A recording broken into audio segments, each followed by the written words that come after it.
Okay, after you've logged into your new WordPress blog, you're going to go to the dashboard. We're just going to cover some things about the dashboard really quickly. This is an overview of your site. It's pretty much your site in one shot. As you develop your blog, you'll see different things on here that will start to change over time. A couple of things about the dashboard. Clearly this up here is a link to your actual blog if you wanted to go and take a look at it. And over here on your left is your navigation. You're going to find that, and this should be a pretty standard for a lot of people. Also, a little thing about the navigation along the side is that if you'll notice in between where each of these navigation bars break, your icon will change, your mouse icon. If you click on that, that'll actually compact your navigation on the side so you can save yourself a little bit more screen room if you have a limited screen. So you want to really try and maximize your real estate. Your stuff will come out, you just hover over it, and it'll all just come out here on the side instead. So it might save you a little bit of room. And you can click back and it'll restore itself. Up here at the top, you'll have these things that it's commonly used things that you may want to do real quick that you don't want to necessarily have to navigate to along the menu, or if you're somewhere else you don't want to have to try and find your way back to it. New posts, new pages, you upload media in your media library such as photos and other things, and then also your comment section. So that's a quick thing. This right here, the right now, basically shows exactly what your blog is about. Tell you how many categories, pages, posts, tags, and how many comments you have, including the ones that are visible, the ones that you need to moderate in case they're spam, and the ones that have been flagged as spam. Also, it shows your theme, how many widgets you're using, and what type of WordPress you're using.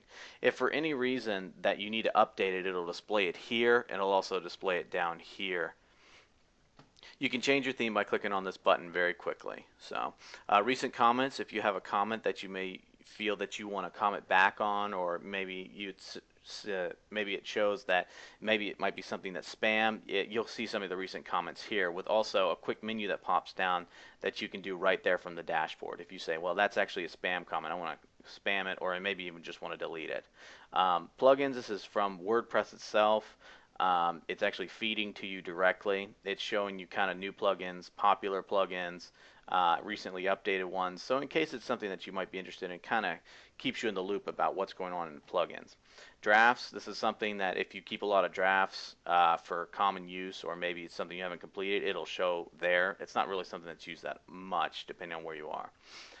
Also, the WordPress development blog shows you what's going on in the WordPress world, such as right now, as of the recording, Beta 2 just came out for WordPress 3.0, so if some people like to see what's going on in the new versions of WordPress, it'll show you that kind of stuff here.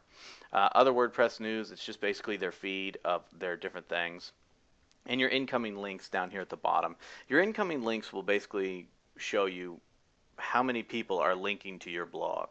So basically what you want to do is just find out if you wanted a quick overview without having to do the manual searching yourself. That will do that for you. So it's a really nice thing to have.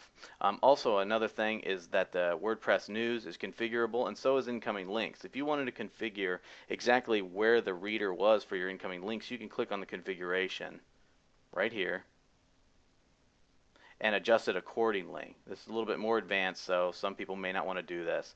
So if you have a lot of items coming in and new ones coming in every day, maybe you want to see which ones are coming in, or if maybe you don't really care, you just want to show 5.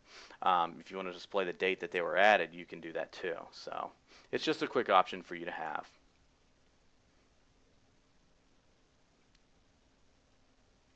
Same thing for the other WordPress news, you can configure it. And the best part about other WordPress news is that this is actually a feed reader. So if you have something maybe in your industry that you want to use, you can actually put anything you want in here, any feed at all. So if you wanted to feed from your favorite blog or your top digs or your stumble upon, you can put any feed in there. It just says WordPress news for now. So if you want to, that's just a quick feed reader for you to use at your disposal. It's not just WordPress news.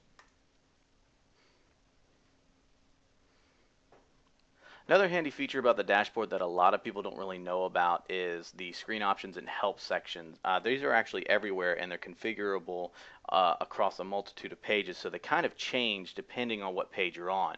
But where it has some of the most robust options is on the dashboard. So if you click this, a drop down will come up, and you can basically show what you do or do not want to see every time you log in. Other WordPress news, the development blog, your drafts, that kind of stuff you don't really care about, so it doesn't really matter and you don't need to use it. The plugins, and you can make all that go away.